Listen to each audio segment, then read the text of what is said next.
You're listening to the Huddle Up Podcast with Chad Jensen and Zack Kelberman.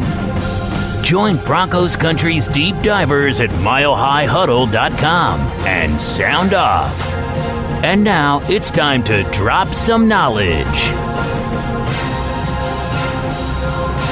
Okay, the red button means that we are indeed live, but you guys know the drill. We gotta let it breathe. Let this stream breathe just for a couple of more seconds. Make sure it's nice and stable for our great audience out here in Broncos Country. Welcome in, everybody, to the Huddle Up Podcast, presented as always by Mile High Huddle, powered by Overtime Media. I'm your host, Chad Jensen, and with me as always, my partner in crime. You know him, you love him. He is Zack Kelberman. Zack, should or should not Von Miller change his jersey number to the number he wore in college and oh so temporarily in his initial months as a Bronco, the number 40? He put a poll out for those who missed it. He put a poll out over the weekend saying he's considering switching his number from 58 back to 40 because it is now okay per NFL mandate for linebackers to wear 40 numbers now, where it wasn't when he was a rookie entering the league in 2011. 75% of the audience said, no, keep 58. What's your take, Zack? Yeah, most things around the NFL, I really don't care about minuscule things like this, technical things like this, but I'm a traditionalist when it comes to jersey numbers. I really like Von or a linebacker in the 50s. 58 has just become an iconic number in Broncos lore associated with Von Miller, a future first ballot Hall of Famer, Super Bowl MVP. I mean, the guy is just an all-world type player, and he made 58 what it is today. It's a pretty nondescript number. It's not 51, it's not 55, it's not 50, it's 58, and I think he made that his. To me, fullbacks or running backs should be in the 40s. I'm very old school that way. I like things kind of how the NFL had it before they relaxed that policy. So I hope he doesn't change it. Yeah, I mean, I understand why he went with 58 because he wasn't allowed to wear the 40 as a rookie, and he wanted to honor Derek Thomas, the Hall of Famer, former Kansas City Chief, the late, great Derek Thomas. And the reason for that, I think, was because so many draft nicks compared Von Miller to Derek Thomas when he was coming out of college at Texas A&M in 2011. So he wanted to honor it. Now, you're right, that 58 has its own luster, and I think most football fans, modern football fans, when they see the number 58, they don't think of Derek Thomas. They think of Von Miller, and it has actually passed on and beyond Von, because look what Elvis Dumervil wore when he went to the Ravens. He wore 58 to honor his buddy, Von Miller. Look what Shaq Barrett is now wearing in Tampa Bay, the number 58. So it does have a special significance. And the other aspect, Zack, is that even though there are now 3 linebackers on this roster wearing numbers in the 40s, Alexander Johnson, Josie Jewell, Joe Jones, Von's jersey is currently in the top 50 according to the NFLPA in jersey sales, sitting nice and comfortable at number 34. Now, who's to say if he were to change off of 58 to 40 that would alter his ranking? But why fix what ain't broke?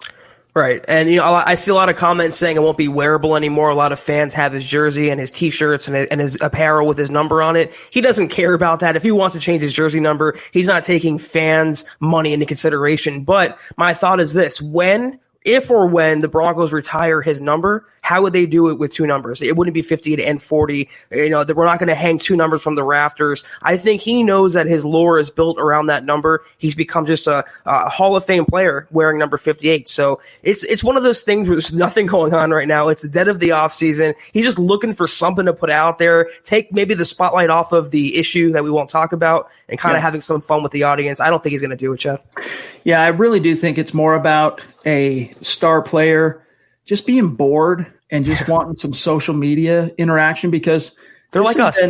Yeah, very much so. Very much so. But it's been an inordinately long off season. No, I mean, not to say that he's just been sitting on his rear end. Obviously, he's been working out in San Francisco. I'm sure he's been working out individually when he's at home, but no team oriented stuff really. No UC Health Training Center, OTAs, no mini camps. The dude is probably bored by this point. It's basically what he's done the last 3 months, similar to us, is what he would traditionally be doing in these next 6 weeks. And so he's just bored, man. He's just been doing the same thing forever. All these guys, including Von, the best medicine at this point is just getting back out on the grass on July 28th.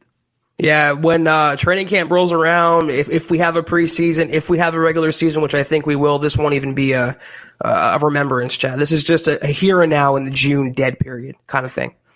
Well, gang, speaking of the dead period, not much happened in Bronco land today on Monday by way of news or anything fresh and particularly novel happening in Broncos country. So what we're going to do is we're going to get kind of put on our analysis hats, and we're going to talk about an interesting selection by Sports Illustrated, one of Sports Illustrated's national voices, Conor Orr, when he chose Garett Bolles as the Denver Broncos' most underrated player. He went all 32 teams, picked what player he felt was the most underrated, and for the Broncos, it was Bolles. I found that to be highly questionable, and I hate being at odds with the national voices at SI because we cover the team locally for SI.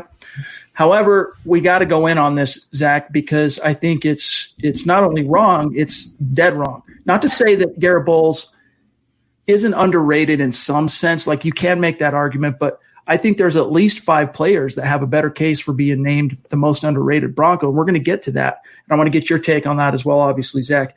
First, real quick, though, a couple quick matters of business. You guys know the drill. The podcast continues to grow despite being in the dead period across all platforms. And we want to make sure that our new listeners know how to connect with us on social media. Make sure you're following Huddle Up Podcast on Twitter at Huddle Up Pod. That is how you keep your finger on the pulse of what's happening with the podcast in real time. And while you're at it, make sure you're following the mother account at Mile High Huddle, breaking Broncos news and analysis all day long and twice on Sunday.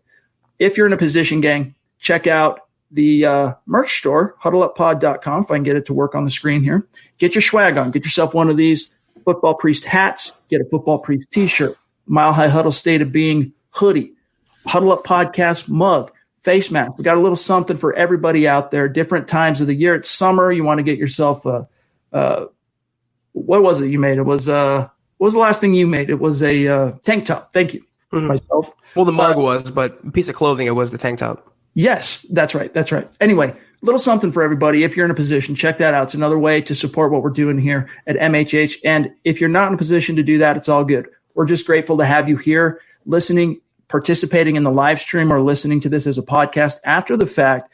3 things you can do no matter where or how you're listening to this podcast is make sure, number 1, that you are subscribed.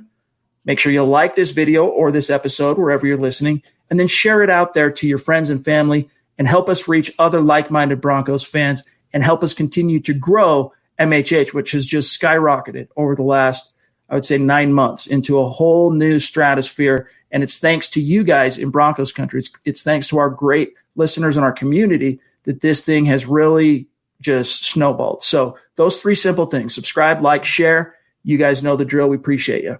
This is the Overtime Podcast Network. All right, Zach. So really quick, let's just welcome in those who were hanging out in the stream. We got Toy Mafia. We got Paul on Facebook. We got BG, Brian Greenfield in the house. Eclipse Stormborn holding it down for Broncos country, representing out in Philadelphia. Big E. We got Jody. Buana's with us, of course. Mundungus. That's a new name. I don't recognize Mundungus. Very unique handle you got there, my dog. And let's see who else we got real quick. Nathan, Talon. Welcome in, everybody. Before we dive into the main subject matter, I just want to grab, you know, how the stream does its thing sometimes and jumps over specific comments sometimes and super chats where we can't climb back up and grab them.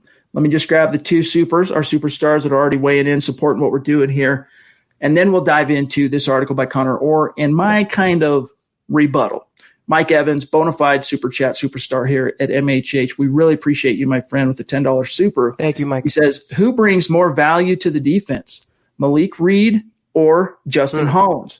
Appreciate y'all. You know, that's a good question. And I guess it depends on how you view the issue. But to me, Zach, Malik Reed at least showed a little something last year. I'm still waiting for a moment where I can go, wow, Justin Hollins, that was a great play. I think he did have 1 sack as a rookie, but the Broncos tried him at off-ball linebacker. It just wasn't good. He just needs to play edge. I think right now you could make the argument that Justin Hollins has more value because he can kind of play too. But Malik Reed played a little off ball at Nevada as well. So in theory, he could play both, even though the Broncos are only going to keep him on the edge. But to me, it's Malik Reed just because what he brings to the table as a little bit more of a proven pass rusher, even though they were both rookies last year, Malik Reed was a little bit more productive. It comes down to quality versus quantity for me. Justin Hollins can play two positions, so by quantity, he offers more values, but I think Malik Reed is a better pass rusher at edge, so he brings the quality aspect to the table. I think in this kind of quarterback-driven, passing-driven kind of league, Chad, you have to have pass rushers more than off-ball guys. I think that's, if you boil it down to a position-by-position comparison, edge guys are head and shoulders more valuable to a team. Compared to off-ball linebackers. So I'm going to go Malik Reed. I think he showed a lot of juice last year. I like what he brought to the table as a UDFA. I just think behind Von Miller and Bradley Chubb, good place to learn. I think that Justin Hollins might end up having a little bit more upside. I mean, just based on his measurables and just based on his length, based on his explosiveness. But Malik Reed's just one of those, undersized, but really has figured out, despite his size, figured out how to be productive, high football IQ, really hard worker, the work ethic you got to love. And those guys just find a way to stick in the NFL, and they find a way to just get it done on Sundays. So we're hoping that both of them find a way to shine in 2020, but there's a chance one of those two might not even make the final roster this year. It'll be interesting to see how the edge position shapes up. And one more, and then we'll dive into the Bolles thing from one of our superstars, and actually an MHH Mount Rushmore member, David Kilgore, jumping in with a super chat, letting us know, hey guys, sorry I've been gone for a while. Ended up catching the thing that cannot be named. Oh, thanks for all that you guys do. Hate hearing that, David. Hate hearing that. Hopefully everything's going okay. Hopefully you're in touch with I'm sure you have been in touch with your family doctor or at least medical professionals on this topic. And our thoughts and our prayers will be with you, my friend. And if there's anything we can do to help out, be sure to reach out and let us know. And otherwise, we'll just keep doing what we do and giving you the Broncos information of the day, some analysis, and hopefully some small escape from going through that right now. But man, we're with you.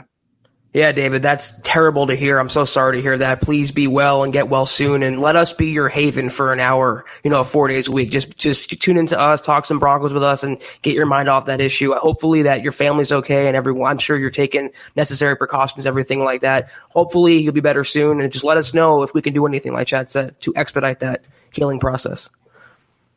Last one real quick from Eclipse, and then we'll dive in. Really appreciate the support, man. Lately, you've been so outgoing in your support for the podcast and for MHH, and it just means a lot to us, my friend. He says, happy Monday, priests and Broncos country. The number 58 in orange is synonymous with Miller on the back. Future first ballot Hall of Famer. Hashtag state of being and hashtag let him hate. Love that. Let him hate. Yep. Yeah, I mean, it's true. 58 for this era is synonymous with Von Miller. Yeah, he's come to be known. If you think 58, if that number in any scenario, any context pops into your head, what are you guys thinking? Von Miller sacking a quarterback. I mean, when you have that legendary type status, you don't, as Chad said, fix what isn't broken. I'd be highly, highly surprised if he made the move to 40 and kind of undid that legacy, as superficial as it would appear. All right, let's get to the main crux of tonight's podcast. And gang, we're going to come back to whatever questions you might have, topics you want to get to tonight. And of course, we want your take on the very issue we're about to deep dive on here. Is it doing the share screen? It is. Okay, good. So let me just first off set the stage here, Zach, by reading what Sports Illustrated's Conor Orr had to say about why he selected Garett Bolles as the Broncos' most underrated. And there's a reason why this seems familiar, because I believe it was PFF, Zach, and I don't know, a month ago, so at some point in May, I'm pretty sure it was after the draft anyway, they came out with their own underrated list and also tapped Garett Bolles. So in that sense, you've got Conor Orr kind of jumping on that bandwagon, as it were. But here's what he said, quote, I may be in the minority here, but I think it's noteworthy that Pro Football Focus noted a year-over-year improvement each season for Bolles, and despite Denver's lack of confidence, they declined his fifth-year option, he is above replacement level at the tackle position, and that is hard to find. Pro Football Focus graded Bolles as the 14th best run blocker and 19th best pass blocker among all qualifying tackles, which, again, in this market is not easy to find. Would you rather deal with Bolles and continue to ride this slower than desired ascension, or spend a pair of first-round picks on someone like Laramie Tunsil, who is better, but not 2 first-round picks better? Close quote. So before we get to kind of my rebuttal on this topic, what's your reaction to Orr's analysis here on Bolles? I just think he's kind of talking in circles. It doesn't say much about Garett Bolles that he's above replacement level. How does this justify his years of ineptitude? And if he's comparing a year-by-year comparison, that's not saying much. It's like saying Vic Fangio is a better coach than Vance Joseph on a year-by-year basis. It's just when you're that bad, the bar is so low. And it doesn't have to be either or. It doesn't have to be Garett Bolles or Laramie Tunsil. They can find a tackle who's consistent, who's above average, who's reliable. It doesn't have to be one or the other. And again, it comes down to not settling. I don't want the 19th best pass blocker who I used a first-round draft pick on, number 20 overall, entering his 4th season with a loaded offense and the best OL coach in the business. I wouldn't call him overrated, that's for sure, but I don't understand how he's underrated when he's been whipped year in and year out. You can talk about the quarterbacks, you can talk about his mental grasp of the game, you can talk about him being a raw prospect, but he's been, for the most part, a disaster for 3 seasons, Chad. So underrated, like you named 5 players, I can name 5 players, a lot more deserving candidates for that honor than Garett Bolles. This is the Overtime Podcast Network. I think the only angle in which you can make an argument that Bolles is underrated is his play down the stretch last season.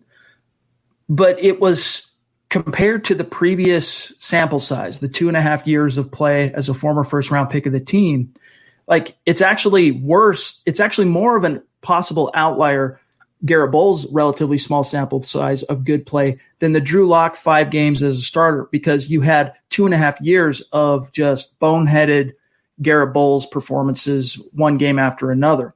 So you have to wonder how much it really was an outlier. I think that Drew Lock helped him kind of turn the corner and may even have, in a way, saved his career as a Bronco, not by obviously enough to garner the 5th-year option, but I think you're going to see Garett Bolles continue to play well and continue on that trajectory of improved play. Now, does that make him an elite, or will that make him an elite left tackle? It's way too soon for me to even come close to saying anything like that. But in terms of being underrated, Zach, week 9 on is really the only time we have seen anything even remotely close to a sustained level of quality play or approaching quality play from Garett Bolles, regardless of what PFF grades, because again, those 14th best run blocker, 19th best pass blocker, that's great and all, but it's based on their relatively arbitrary grading system. So when you start getting into the actual advanced metrics, and there are different metrics for pressures allowed and stuff like that with regard to offensive linemen, there's some real there with regard to PFF stats, but the grades, the rankings are based on the grades. And that's where I don't really take them seriously. It doesn't matter to me that PFF says he's 14th at this and 19th at that, because it's all based on the arbitrary grades. So is he underrated? Maybe in a sense you could say he's slightly underrated, but the most underrated on the roster, that, Zach, is where I have a bone to pick. And in fact, just off the top of my head, really, I threw out 5 players that I see as probably being more deserving of that honor of being most underrated than Garett Bolles. And let me just start with the first one, because I know you'll probably have a bone to pick with this. But Todd Davis, let me just tell you why I think Todd Davis is an underrated player and more deserving than Garett Bolles. First and foremost, we know that Davis doesn't move the needle as a coverage linebacker. However, he is one of the best run-stuffing linebackers in the NFL. He rarely misses tackles. You throw in the fact that he is a very assertive leader, a firebrand, if you will. He's underrated. In the last 4 years, so he became a starter immediately following Super Bowl 50 because Danny Trevathan took the money and signed with Chicago. And so the Broncos put Davis next to Brandon Marshall. And ever since then, he's basically been the shoe-in incumbent starting off-ball linebacker.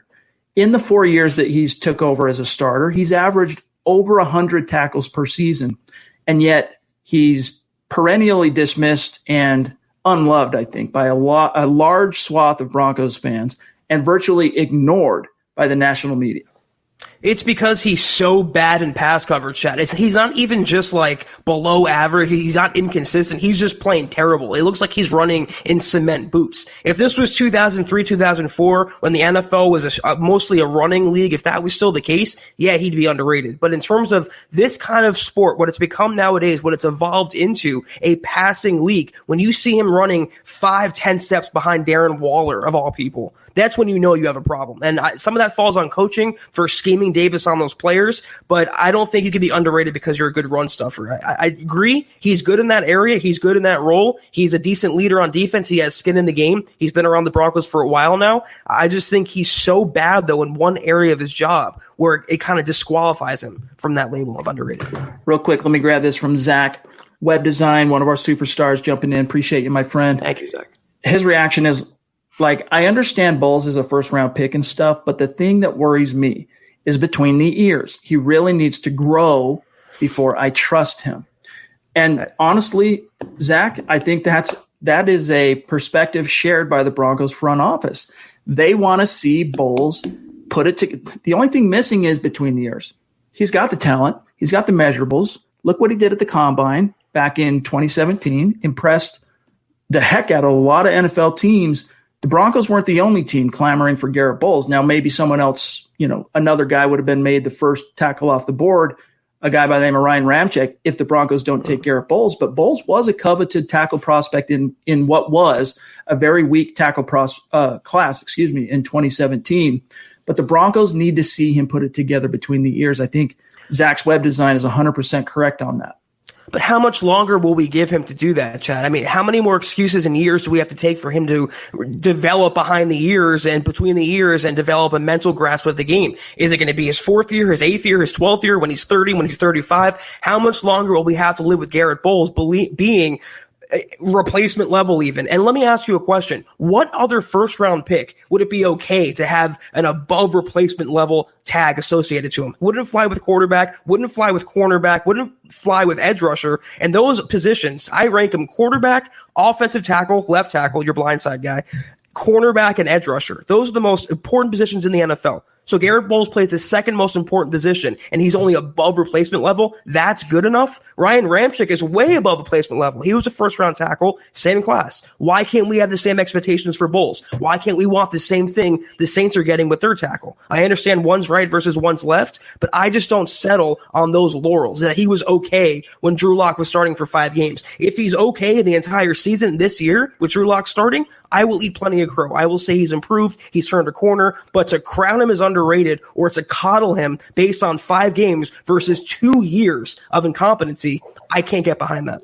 All right, let me move on to another guy that I think is an argument for being more underrated than Garett Bolles, and that's Shelby Harris. Because in 2 of the 3 years he's been in Denver, he finished within the top 3 on the team in sacks. And that's, for a team that has rostered some pretty prolific edge rushers, that's saying something. In 2017, he finished second. His first year, he was a backup, and he finished second on the team with 5.5 sacks behind only Von Miller. 2018 was kind of a step back. Vance Joseph and Joe Woods kind of didn't know what to do with him for whatever reason. He wasn't as productive. Shocker. But this past season, of course, after the Vic Fangio regime figures out we got it wrong, putting him at nose tackle, kicked him back out to where he belongs as a defensive end and a 3 tech, a 3, 4, and 5 tech. The production came. He finished with 6 sacks, which was good for 3rd on the team behind Von Miller, number 1 with 8, Derek Wolfe, number 2 with 7, and then Shelby Harris. So I think obviously he expected to find a much more bullish market when he hit free agency this past spring, but I really do think he's an underrated player, and this could be the year where he really proves to the NFL at large, he's back on a 1-year deal, Zach, that he really proves that, look, the 6 sacks I produced as an interior rusher last year, that wasn't an anomaly. Look what I can do with a second full season as a starter, because last year was only his first year as a bona fide incumbent starter. I was really surprised he didn't get a multi-year contract in free agency, considering the season that he had, and he's a young talent who hasn't reached his ceiling, I think. But it was a weird market for defensive linemen, and when you consider Derek Wolfe didn't get a multi-year deal either, it suggests that the Broncos were viewed differently. It says they don't really see their players in the same tier as the other free agents like Calais Campbell and some of the other players that were available. Shelby Harris, though, Chad, I've watched a lot of 2019 film lately. Every time there's a big play in crunch time, it's always Harris. Whether it's a sack, quarterback pressure, quarterback hit, or batted balls, the guy is just always coming up clutch. And you can't teach that. You can't work on that. You can't buy that. That's inherited in a player through birth. You are born with that quality, and Shelby Harris does nothing but make plays every time he's on the field. So, yeah, no one, I think, outside the Broncos knows his name even, and that's why he's underrated. Everyone knows Garett Bolles' name because he's so bad. No one knows Shelby Harris because he's underratedly very, very good. All right. Next one here. I would say, and you can pick a bone with me on this, Phillip Lindsey is underrated and more underrated than Garett Bolles. And I know he earned a Pro Bowl nod for his sensational rookie season. You know, then he produces back-to-back 1,000-yard rushing seasons in two full years in the NFL. And for that production, Zach, his national profile is surprisingly low, because what's been the buzz? What's been the talking points from the national perspective? Anytime the Broncos are talked about as an offense, fantasy, the rushing attack gets mentioned. Everyone wants to talk and focus on Melvin Gordon. I got to remind everybody, Gordon, as great as I think he's a really good running back. I think he's an upper echelon running back in the league. He's got 5 NFL seasons under his belt. Lindsey has 2. Gordon has 1 1,000-yard rushing campaign as a former first-round pick. Lindsey has 2 in as many years and went undrafted. So I think Lindsey remains egregiously underrated in the NFL. And, Zach, I think an argument could be made that he's even underrated by his own team. Right. That's exactly the point I was going to make, Chad. The Broncos didn't think that highly of him, even though he has a 2,000-yard season under his belt, even though he was a Pro Bowler, even though he's worked his way up and became a hometown fan favorite, almost legendary player, considering his stature and where he rose up the ranks from the 6th string to 1st string. He's underrated by his own team. And that should tell you what the national media thinks. They don't even, like you said, they look at the roster and see Melvin Gordon. He's the new workhorse. He's the number 1 guy there. And even the Broncos players have underrated Phillip Lindsey. It was all, let's pay number 30. Let's give him the contract, number 30 forever. Then Melvin Gordon comes in. It's, Lindsey can't catch passes. He can be the second guy in the rotation. He can be the backup. We don't need him anymore. That's when you know you have an underrated guy. And he's going to prove that this season to Melvin Gordon, to the Broncos, to the national media, to the fans, that he deserves to be around. He deserves to get paid. He deserves to be the guy on a team, whether it's the Broncos or another team. So I agree with that. He's way more underrated than Garett Bolles. All right, 2 more really quick. Kareem Jackson, I believe, is more deserving of saying he's the most underrated player on this roster than Garett Bolles. Now, he's only been in Denver for 1 year, but think back to how impactful Kareem was in his first year in Denver. Was there any justifiable reason he shouldn't have been elected to the Pro Bowl? He posted 71 tackles. He had a couple of picks. He scored a touchdown on defense, forced a fumble. It was enough to earn him Pro Bowl alternate honors, but he still didn't make it into the All-Star game. And before people mention, he was suspended, so that disqualifies him from the Pro Bowl. That's not true. The only suspension that disqualifies players from the Pro Bowl are PED suspensions. This was a DUI suspension.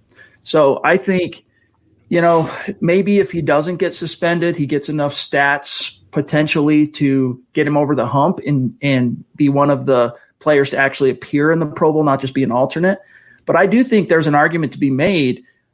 I think everyone realized last year how underrated Kareem Jackson was in Houston, what the Texans were missing by letting him leave last year, and what the Broncos have in him. Yeah, I think the first part of that is way more accurate, that it made everyone, including the Texans, see we really had a good player on our hands. We didn't treat him like we should have. But my personal rule with this is why I've omitted a couple of players like Dalton Reisner. I want to see more than 1 year in a Broncos uniform before I consider them underrated. So Kareem Jackson, great safety, huge upgrade on Darian Stewart. He's great pairing with Justin Simmons. If he can do it again this year, I will say he's underrated. But if he does it again this year, he might not have to be underrated. I think he would get enough attention on a national scale. This is the Overtime Podcast Network. Okay, I want to throw one more at you, and we'll still have the same argument as Kareem as kind of a one-year Bronco wonder anyway. But I want to get your thoughts on this last guy, and then, of course, anyone that you think I might have missed that you think is more deserving of being considered underrated. But it's Alexander Johnson. It is a little bit of a harder sell to call Johnson underrated because he has that only one season as a starter under his belt. But he did establish himself as an elite run-defending linebacker from week 5 on last year, and maybe not a prolific pass coverage linebacker, but I think passable. I think you could get by with Johnson as one of 2 linebackers in any defense. Not just get by, I think you could thrive.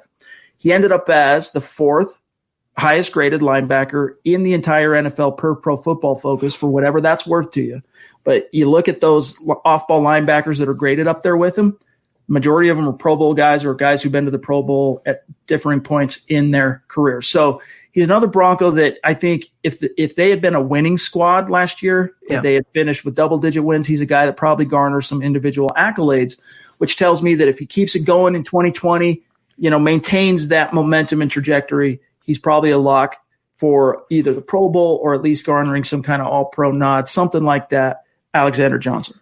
Yeah, it's a good argument you made for him, Chad. And my rule still applies where I want to see him just one more year do it consistently. Then I will say he can garner that kind of title.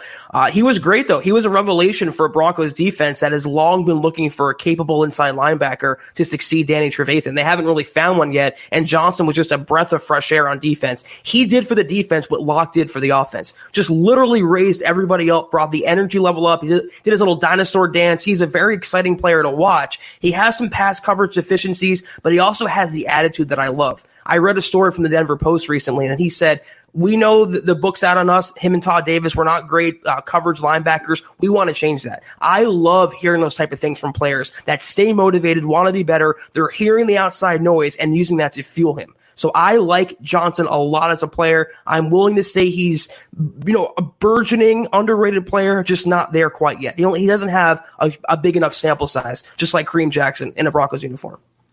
Okay, I want to get your thoughts on anyone I might have missed, but I know everyone is going to be screaming about what Glenn's saying here. Justin Simmons, why isn't he on the list? And I think it's fair to say that he's underrated, but the only reason I didn't include him in the top 5, he's deserving of being in the top 5. The only reason I didn't include him is because he did earn All-Pro honors last year. So was he snubbed in the Pro Bowl? Yes. And in that sense, he is underrated. But he did earn second-team All-Pro, Justin Simmons. So I get what you're saying there, Glenn. And it did occur to me. I was thinking about that as I was writing it. But I held off because he did garner one of the 2 most coveted individual accolades that every NFL player aspires to last year. So with that being said, Zach, is there anyone – maybe Justin Simmons is one of them. In your opinion, you might have a different argument, but your take. Simmons was one, but based on what you just laid out, he's probably the 3rd most recognizable Broncos player behind Von Miller and Bradley Chubb. He's starting to really get a lot of national acclaim. He graded out as the number 2 safety in the entire NFL Pro Football Focus. So I think a lot of fans, not just Broncos fans, know who Simmons is.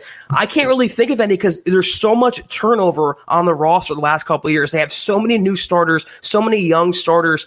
I'm thinking still, to an extent, Courtland Sutton. I mean, this is an 1,100-yard wide receiver. He makes ridiculous catches. He snatches souls. He's going to be the best Broncos receiver, I think, since Rod Smith. And yet not a lot of players, not a lot of fans, not a lot of teams really know his name just yet. That will change this season. He will be an all-pro guy, Pro Bowl at the minimum. He's going to have a huge year. But I think for now, compared to the Julio Joneses and the DeAndre Hopkins, Devontae Adams, I think he's a little underrated on a grand scheme.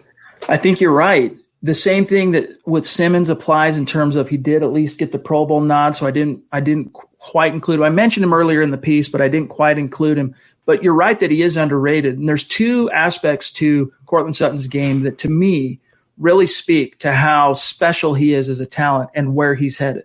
First and foremost, he was by himself in that wide receiver core. Now, I get it. Sanders was there through the first 6-7 weeks, whatever it was, Emmanuel Sanders, but from then on out, he had to do all the heavy lifting. He was receiving no complimentary help from the Deshaun's of the world, the Tim Patricks of the world.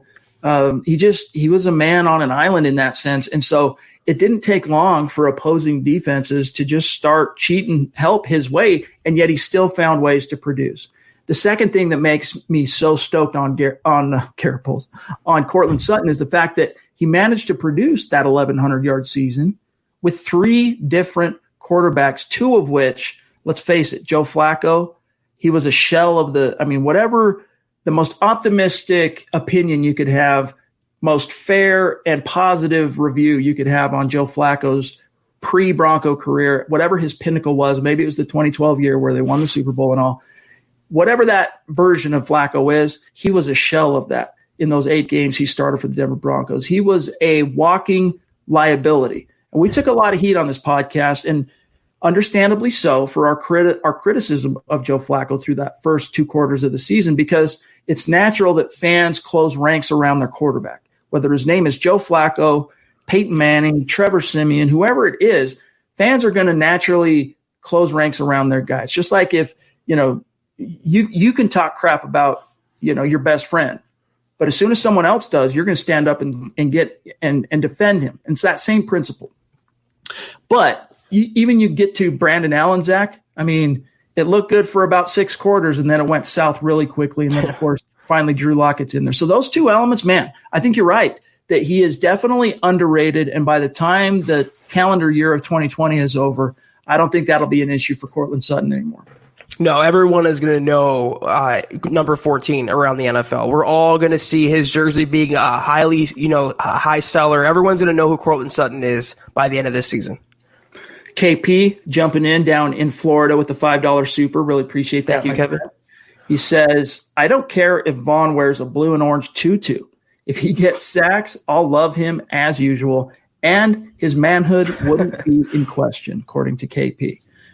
Yeah, man, it really – I get what you're saying, that it doesn't matter. He's in the orange and blue. The number doesn't matter. And in the grand scheme of things, the number doesn't really matter.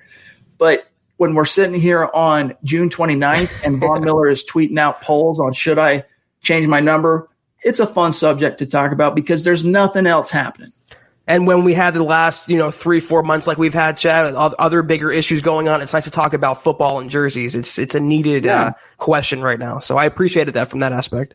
That's why we all show up. We as hosts, Vaughn Beast as a producer and a community shepherd, if you will, our great community. We all tune in here and show up for this to get our minds off of what's happening elsewhere and to talk about something we're all passionate about, which is the Denver Broncos. John on YouTube, now that Cam Newton is with the Patriots, are they title contenders again? And Zach, I'm going to let you answer this straight up, but I just want to mention one thing. Cam Newton went from the street to being in the top 10 or 11 for MVP odds by virtue of signing with the Patriots. What's your answer for John? I don't think they were ever not title contenders, even after losing Tom Brady. You can say what you want about Belichick, but he would have that team in a position to compete every single season, no matter who his quarterback was. Cam Newton is an upgrade on Jarrett Stidham, but between having Belichick's prowess, they still have a good defense, they still have some pieces on offense. They were always kind of going to be in the hunt. Now, you're not getting 2013, 2015 Cam Newton, you're getting 2020 Cam Newton. We don't know what we have. He's coming off a Liz Frank injury. It's a very serious foot injury, coming off a shoulder. We really don't know what he brings to the table. He's been inactive. It's been a weird offseason. There are contenders for the AFC East, and I feel bad for the Bills who just can't get their break. They've waited so long. I wouldn't say for the AFC, though. I still think, you have a lot of teams in there who are going to surprise this season. I don't think that the Patriots' magic, I think it ran out last year, Chad, with that Titans, that loss. Even though it was Brady kind of breaking down, it just seems like their run is over and they're kind of passing the buck and the baton to the next team. I never thought they would tank, though, for Trevor Lawrence. I didn't think that was a possibility. Kind of crossed my mind, but I knew Belichick had a trick up his sleeve, and that trick was Cam Newton. I'd be lying to you if I didn't admit that I'm really curious to see how this all plays out with Cam Newton and the Patriots and whether or not – it's not only going to speak to Bill Belichick's wherewithal as a GM, as a decision maker, as a roster builder, and as a coach. But Josh McDaniels, this is going to have to be a very different offense than what Josh McDaniels designed for Tom Brady. So it's going to be interesting to see. I don't necessarily think to tender my answer on this, that it automatically, by virtue of Cam Newton hitting this roster, makes the Patriots a contender, just because, let's face it, Cam Newton has been a shell of the player he was when he won the MVP in 2015. Post that run-in he had with Von Miller in Santa Clara, California, he's just not been the same guy. So there's a side of me that says, how's he going to look? How's that foot going to look? How's he going to hold up health-wise? If those two things end up being okay, if he is 100% healed up and good to go, this is a team that's going to – anytime you have a competent quarterback, and no matter what anyone has to say about Cam Newton, he is at bottom, bare minimum, a competent NFL starting quarterback. And you combine that with the coaching savvy of both Belichick and McDaniels, you're going to have a potent and dangerous combination. So it's going to be fun to see how that shakes out. Let's grab really quick Hardy here on Facebook, who's just making a reaction to what we're saying here. When Drew Lock took over, Garett Bolles showed that he has actually developed into a very good tackle. His problem is he can't not hold when his quarterback holds the ball too long and is not mobile. I think there's some truth to what you're saying there in terms of how Drew Lock helped Garett Bolles in so many ways. That's one of the things that Drew Lock has to really keep in the front of his mind. Every quarterback needs to have, if they're going to be competent, speaking of competency, if they're going to be competent in the NFL, Zach, they got to have that timer, that buzzer, that alarm clock in their head when, to get rid of the football. But especially so because, as Hardy points out, I think aptly, the longer that quarterback holds onto the ball, like Joe Flacco, and is immobile, the more Garett Bolles is going to find himself painted into those corners where push comes to shove and he tackles a dude, because he just runs out of options in his own mind. I'm going to just throw an asterisk on this. Like, he developed into a solid tackle for those 5 games. I don't understand how that exonerates him for the past 2 seasons. It has to be consistent. He has to be reliable. If he can do what he did last year for a full 16-game schedule, then yeah, we can say he's an above average, above replacement level, whatever label you want to use for Garett Bolles. But until then, I wouldn't say you can't focus on the good and ignore the bad. It goes both ways. You have to take everything into consideration. And for a number 20 overall draft pick, for 5 games compared to 3 seasons, the scales are a little uneven there. James Campbell, who's going to be on the podcast on Wednesday night, we're going to have him on as one of our superstars and get a chance to talk to him about how he ended up as a Broncos fan in the United Kingdom. But he says, I think the Broncos declined Bolles' option to motivate him and stagger their contracts at the important positions. And maybe, Zach, that's something we can get a more in-depth perspective from James on when we talk to him on Wednesday. Why do we have to coddle Garett Bolles? I'm not going to keep going on Garett Bolles' rants here, but if we have to decline options, we have to put him in open competitions with lesser players, if we have to focus on 5 games and ignore 2.5 seasons, I don't want to do that from a first-round pick. If he was a 4th-round, 5th-round pick, fine, but not for a number 20 overall draft pick. I refuse to coddle the guy personally. All right, let's see what else we got here, guys. Here's a good question from Kenneth Booker. Looking back now, what would you have done differently in Super Bowl 48? I would have hit Russell Wilson late, not to hurt, but to show we weren't rolling over. DT took that big hit by Cam Chancellor, and we folded. Man, there are so many things that you go back and do differently if you're the Denver Broncos in Super Bowl 48, including practicing with noise, practicing and, preparing for the eventuality that there's going to be noise. But really, Zach, as soon as that ball went flying over Peyton Manning's head on the first snap, it just shell-shocked the Broncos. It really did. It just threw them completely off their game and completely sapped them of their confidence, their energy. And it was like a feeding frenzy. It was like blood going in the water for, a school of piranha. The Seahawks just suddenly fed on that and just went crazy. And the Broncos, they just couldn't bounce back from that. There's so many things that you go back and try and change on that. But I think, honestly, if that snap, doesn't go flying over Peyton Manning's head and it's just another run-of-the-mill first snap of the game for Peyton Manning and Manny Ramirez, it's entirely possible. I'm not necessarily saying it would have been. It's entirely possible that Super Bowl 48 plays out quite differently. However, I think you can't take away from the Seahawks that they came to play that game. It was very similar dynamic to the Broncos in Super Bowl 50. Here you had a very prolific number 1 offense that year, same as the Panthers in Super Bowl 50, that was riding really high, and a defense with a young quarterback in the Seattle Seahawks in 2013 that felt like they were being overlooked and had something to prove. Same as the Broncos, just different quarterback situation in Super Bowl 50. Yeah, I was going to say what I would have done differently is not have Peyton Manning in shotgun. I'd have him under center for that first snap. And you never know what could have happened. But like you said, Chad, sometimes the wheels just come off, and when it rains, it pours. Whatever cliche you want to use, that's what happened. The Broncos really weren't built to come from behind. They were a get ahead of you kind of team and just keep the foot on the gas pedal. Whereas Seattle was built where they get a lead, they just, like you said, blood in the water. That's where they were fueled from. That's how they love to play. It was just a worst case scenario, a nightmare situation for Denver. I don't think, Seattle gets paid too. You can argue that nothing would have really changed that outcome. You can argue that it was destiny. It was fate for Seattle to win the title that year. Their defense was just historically good. They had, a great quarterback. You could argue that no matter what would have happened that game, it would have been in Seattle's favor. But that first snap, how it started, it just set the whole tone for all four quarters. All right. This is something that, not to show too much favoritism to Kenneth here by grabbing two in a row, but I've noticed this is something he's been asking us a few times that we just haven't ever had time to grab. This idea of Champ Bailey's 2006 season, why he didn't win Defensive Player of the Year. Also, why did they give up on Champ as a returner and a spot receiver? They were going to use him like Dion. Honestly, I don't think the NFL should ever be forgiven for allowing, who was it, Sean Merriman that won Defensive Player of the Year that year, if I'm not mistaken, of the Chargers. Regardless of who won it, there was no question that Champ Bailey was the best defensive player in the NFL that season. It was a phenomenal season. There's no excuse. But Champ was not brought in, the second aspect there, Zach, and I know this predates your time covering the team, but Champ was not brought in to be Dion playing slot, being the gadget guy, being a returner. He was brought in to be the lockdown, shutdown cornerback.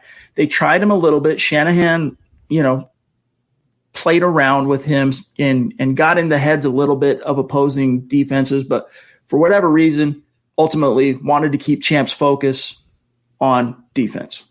Yeah, I mean, they're two Hall of Fame caliber cornerbacks, but they're cut from a different cloth. Deion Sanders was one of one, and Champ Bailey was one of one. They did a lot of different things, did a lot of things similar as well. Like you said, they were never going to use him in that role, and they just had him cover receivers. And you know what, Chad? He was pretty damn good at that aspect of his job.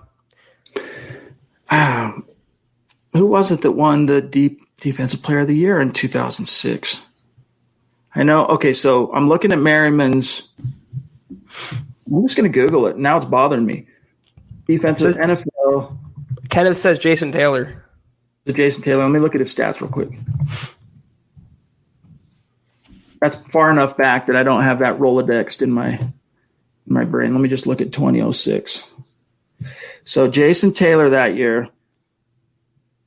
All right, let me look here. So he had 13 and a half sacks in 2006. That got him Defensive Player of the Year, if that's true. And I'm not saying it's not. I just haven't verified it. Let me just show you guys real quick. Champ Bailey, 2006. So you can see what we're talking about here.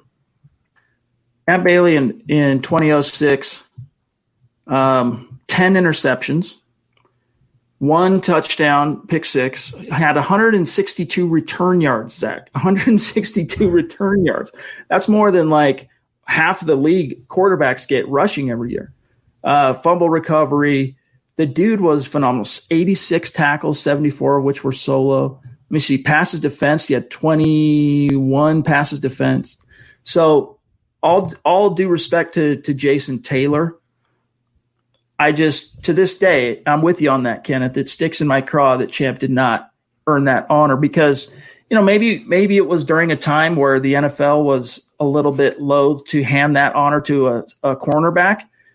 I think it was Charles Woodson that ended up kind of changing that a little bit not too many years later in Green Bay. But anyway, Champ Bailey was that was the peak of his career, man. He was in prime form, 2006. Yeah, miss him. Miss him indeed. All right, let me see. Glenn wants to know, next question should be the 5 most overrated Broncos. Maybe that's something we can talk about later on in the week.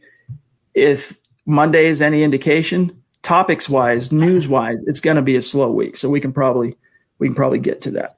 All right, we got a couple of super chats that have stacked up. Let me grab Jeff here.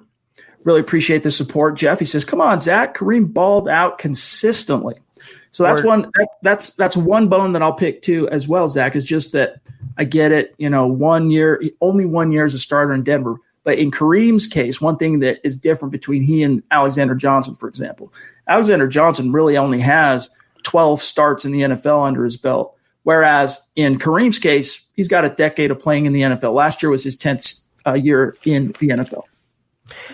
I gave him credit for his stats. I thought he fit in really well with the team. I'm just saying I want to see him do it in a Broncos uniform for more than one season. I don't think he's underrated or overrated right now. I just think he's a player on the Broncos who doesn't get a lot of shine or national credit, and that happened when he was on the Texans as well. He was great last year. I'm not disputing that. I just want to see him do it for more than one season in a row. That's all. Man, he was just I'm trying to think back what game it was that he missed early on in the season. I want to say it was the Jaguars game he missed with an injury. I'm 99% sure I'm right on that. And I remember talking on the podcast after that game, because if you guys can remember, that was another one of those heartbreakers where the Broncos just could not catch a break that came down to the final drive. What was his name? I just had Gardner Minshew finds a way with a little help from the refs to move the chains and get a field goal or whatever it was on the final possession. And they walk off the field with the W. Do the Jaguars. If Kareem Jackson is in that game, I don't think the Broncos end up losing that one. And then who knows how that could have altered the destiny of the season ultimately. But Kareem Jackson, what I'm getting at is he was a big-time difference maker for this team last year. It's going to be fun to see him in his second year as a Bronco. Yeah, plus he's also, 32? I mean, you can't really be 32 and be underrated, can you? So he's getting up there in age as well. He'll always go down, I think, when it's all said and done, as just a really solid, but in most cases, unspectacular player. Very, very consistent, but not an Ed Reed type of safety, not a game-changing Jamal Adams type of safety. We got Mark Langley, bona fide superstar, jumping in on with a $5 super. Really appreciate that, Mark. And we tweeted out, we Instagrammed Mark's killer, just top shelf YouTube profile pic, rocking the Football Priest hat, rocking the State of Being hoodie. We love it. Appreciate you sending that to me, by the way, Mark. He says, what's up, my guys? Hashtag buckle up, gang. Garett underrated underwear. Hashtag Garett change your drawers. Hashtag Dookie Bowls. Hashtag used toilet bowls. Hashtag Football Priest. Hashtag Orange Crush. Huddle Up Pod. We love it, dude. Thanks, Mark. You inject that levity. We need it in each and every podcast. And when you're not in the stream, dude. Oh, it sucks. Life's not worth living. Yeah, our mood just suffers. Yeah, appreciate you, Mark. It's every time I laugh. It says more about us, I think, Chad, and our sense of humor than it does the hashtags. I think here, too, Christy's talking about Super Bowl 48. She's saying, I had a huge Super Bowl party, talked so much crap, then I sat on my couch and basically cried. I think almost all of Broncos country was sharing that exact same feeling, because 606 points, Peyton Manning destroying all comers, 55 touchdowns, 5,500 yards almost passing. It seemed like the Broncos were a juggernaut, but what was missing from that could not be beat, but what was missing, who had suffered an ACL. So just those two guys alone, you think if the Broncos have them, and I know Vaughn, that was a real off year for him because of the suspension and then the injury, but if he doesn't suffer the injury, you got Miller and Harris in that game. Lord only knows how it could have altered the ultimate outcome, but still, I think a lot of fans can relate to what Christy's saying there. I remember crying during a different Seattle Super Bowl when they passed on the goal line when you have Marshawn Lynch against the Patriots. How does that happen? Still not over that yet, Chad. Amen. Here's Eclipse jumping in, one of our superstars. Really appreciate you, my friend. You. He says, besides Peyton, what Broncos do you think will make the 2021 Hall of Fame ballot or induction? If Karl Mecklenburg or Randy Gradishar don't make it, I'm going to flip. Yeah, I don't think Mecklenburg really has a shot, to be honest with you. I don't know why he hasn't really ever made it out of those committees, but who knows, man? I'm hopeful. I think Mecklenburg is deserving. I think Mecklenburg is a guy, played in 3 Super Bowls in the 80s for the Broncos, couldn't quite get over the hump, but he started at all 7 front 7 positions as a pro in the NFL. Think about that for a minute. All 7 front 7 positions. And if Zach was a Cowboy, if he was a Steeler, if he was a Packer, if he was a Giant, even if he was a Dolphin, he's in the Hall of Fame. And the same could be said for Randy Gradishar. I do think, though, that if you had to make a decision between those two, getting back to what Eclipse is asking here, I think Gradishar is the one that has the best chance of potentially joining Peyton as a member of the 2021 class. And then, of course, Steve Atwater will be enshrined officially at the same time as Peyton ends up as well. Yeah, I don't know. You can talk about Broncos bias and all that. I wouldn't hold your breath on Mecklenburg or Gradishar. Deserving as they are, it just seems like they're not getting enough national momentum for that. Mike Shanahan, though, comes to mind. I think he's a deserving candidate. You really can't think of too many more besides Peyton and Bolin's in, Bailey's in, Atwater's going to be in. You can maybe argue Rod Smith or Mike Shanahan, but I think Peyton is the only surefire lock for next year. Peyton and Atwater. If you're talking locks, absolutely. But there are so many different Broncos deserving of Hall of Fame consideration that, I think the one of the guys in Bronco media that does one of the best jobs at making the case for deserving Broncos snubs for the Hall of Fame is Mile High Huddle's Tom Hall. And one of these days we'll get him on the podcast and let him drop some knowledge on some of these deserving Broncos who deserve to be in the Hall. And he can lay it out for you. I mean, most Broncos fans don't need reminders on why Randy Gradishar, for example, but Tom Hall could lay it out. Lewis Wright, Carl Mecklenburg could lay it out. Even Simon Fletcher, who, although he never garnered a Pro Bowl, Simon Fletcher never even got into the Pro Bowl as a Bronco. But nevertheless, we'll get Tom on one of these days, maybe sometime between now and when camp starts, and talk a little Hall of Fame. It'll be a gas. Let's grab Stu, just showing some love on Super Chat. Zeus, condescending from on high, way up from MHH Mount Rushmore, coming down, showing some support. Thank you, Stu. Love you, Stu. Appreciate you, my friend. And also, Stu, for what it's worth, I'm going to reach out to you on Facebook here in the next couple of days or so. Zach and I want to arrange to have you on the podcast as one of our next superstars, meet and greet to the community if you want to. Don't take it as an obligation. It's just an invitation. So if that's something that is in the cards, I'll message you, and then you let me know. We'd like you to be one of our next guests on the show. Here's KP jumping back in. Really appreciate the support, my friend. Bonafide superstar. Thank you, Ken. Kenneth needs to write a book with his impeccable stat knowledge. Maybe the first copy you could give to Zach for his lonely shelf. # playing Zach. You know what? I'm going to keep it purposely desolate for that reason, Kevin, just to tick you off. I'm going to take things down from the shelf, and let's see what you say to that. Mark jumping back in again. Really appreciate the support, my friend. Keeps us going. Seriously, it really helps us to keep these podcasts going. The support we receive from the community on Super Chat and continuing to bring you this content, even on a slow Monday on frickin' June 29th. After an entire offseason that was just squashed by the word that shall go unnamed, it's our superstars that are keeping us afloat. So thank you, Mark. Back to my MHH profile pic. This is the way, because remember he changed it temporarily. It was shown on the last pod. # The Mandalorian. # Chad and Mark Step Bros. # Zach is always Perna. # Broncos Country. Love it, dude. Thank you. Yeah, Zach. One of these days, Mark, hopefully we get a chance to cross paths with you in the flesh, because it'd be fun, I think, to kick back and share an adult beverage. Christy, as always, anytime she's in the stream, she's showing love on Super Chat, and it does not go unappreciated by your football priest. Christy, we appreciate you so much. Thank you, Queen Christy. She says, keep the Bulls jokes coming, though. It's funny, dude. It's good. He's a pro making millions of dollars. It's all good, guys. We can have a little fun at his expense. Let's see here. Glenn, we're running out of time. We're at 58 minutes, so we'll grab one or two more here that's stacked up, and then we'll catch you guys later. But Glenn jumping in with a $5 super. Appreciate it. In these dog days, it would be fun if we MHHers put a campaign together for a player or two who haven't gotten into the Ring of Fame yet. # Steve Watson. Steve Watson is a fair candidate for that.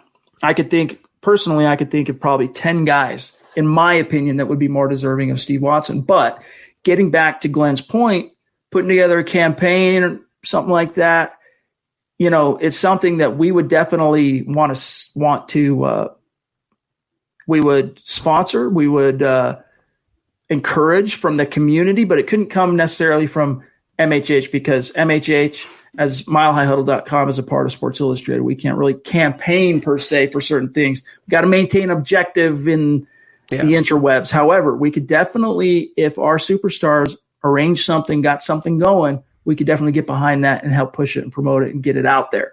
So if someone wants to take the lead on that in the community, anyone out there that has kind of some organizational skills, some leadership skills, maybe a little bit of blogging, typing skills, consider it, because we'd be happy to sponsor that. Make it happen, Broncos country. We're behind you. All right, let me see, make sure we're not missing anybody. I think that's it. Guys, just kind of a slow Monday in terms of news, but not a slow conversation. Zach, that's the thing, is it could be a dead day from a news perspective. We show up, we have one or two topics we want to get to, but really just the conversation. It's like, I use this as an example all the time, but it's like people, you punch the clock, 9, get out at 5 p.m., head to your favorite watering hole for happy hour. And it's like just hanging out with the dudes that you see every day, and the people at the bar, you're chewing the cud, you're talking about the latest water cooler issues, whatever. Time passes and flies so quickly, and man, it's just fun. Every time I look up, I see it starting when we're first starting the pod. It's at like 15, 16 seconds when we say let it breathe. And then I look up next and it's an hour and 10 minutes goes by. When you have fun, chat, I'll say it again. It's never really work. It's just a passion. It's something we love doing. Super chats or not, being live or not. We just love talking football. And we're so grateful for the audience and the listeners that we have. And guys, think of this. And by the way, Bon, I'm reminding everybody, leave a quick like before you bounce on out of here, wherever you're watching, Facebook, YouTube, Twitter, leave us a quick like. But think about it now. We can keep these conversations fun, engaging, compelling, with not a whole lot of happening as it relates to Bronco land. Just wait, man. Just as soon as the cleats hit the grass in training camp, it's going to be open season here at Mile High Huddle and the Huddle Up podcast. And we cannot wait for that to happen. But gang, that's got to do it for today's episode of the Huddle Up podcast. Thanks to each and every one of you for showing up and for helping to keep the conversation going live. We really appreciate it. Mile high salute to our Super Chat superstars. Seriously, you guys, it means the world to us. You know that. And really quick, a reminder, make sure you're following the podcast on Twitter at Huddle Up Pod. While you're at it, at Mile High Huddle. And you're definitely not going to want to forget to follow my partner, Zack Kelberman, at Kelberman NFL. And you can find me at Chad and Jensen on Twitter. Gang, we'll be back in the saddle Wednesday, Will the Huddle Up podcast. And we're going to have James Campbell, one of our superstars in the community from across the pond, on to get we'll talk some Broncos. We'll talk what turned him on to being a Broncos fan all the way in the United Kingdom, and how he sees specific issues, what his outlook is on 2020. It's going to be a gas, but don't forget to show up tomorrow night for Nick and Carl and Building the Broncos. I'm sure they've got a great show planned for you guys. And Zach, I know we're just kicking off the week, so have a great start to your week, my brother. You as well, my friend. And I'm looking forward to having James on Wednesday. And until we just have to hang in there, because we're less than a month out officially. We're 29 days away from training camp starting on July 28th next month. So I can't wait for that to happen, Chad. Like you said, there needs to be cleats on the grass ASAP. It's going to happen. It's going to happen, Broncos country. Stay positive. Stay optimistic. Remember the PSA from the other night. Mask up is the best way to open the way to ensure the NFL season comes on schedule. So just be aware of that. No skin off anyone's teeth wearing a mask if you walk into a Walmart or whatever. So just keep that in mind. But gang, end of PSA, end of sermon. That's Zack Kelberman. I'm Chad Jensen. We'll talk to you guys again Wednesday night. And we're going to have James on 6 p.m. Mountain, 8 p.m. Eastern. Shout out to Buona Beast. We'll talk to you then. You've been listening to the Huddle Up Podcast. Join Broncos Country's deep divers at milehighhuddle.com to keep the conversation going.